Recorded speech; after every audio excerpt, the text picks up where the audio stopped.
हम संगीता ठाकुर स्वागत करे छी अपन यूट्यूब चैनल मिथिला के नगरिया में। आइ के एहि वीडियो में बुझब जे रवि शनि पाबनि कहिया अछि। छमसिया रवि जे करे छी से कहिया से शुरू हैत। चैनल पर नया छी तो चैनल के सब्सक्राइब जरूर कर लेब।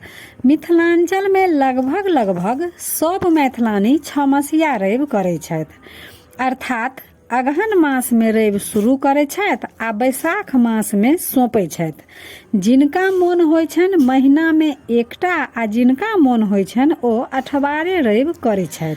अठवारे जिनका कोबला पाती रहे छनि वह करे छथि, परंतु 6 महीना में 6टा रवि त लगभग में सब मैथिलानी करे छथि। त एहि बेर 2024 में रवि शनि पाबनि शुरू भ जायत 8 दिसंबर क आ वह दिन से रवि पाबनि शुरू भ जायत।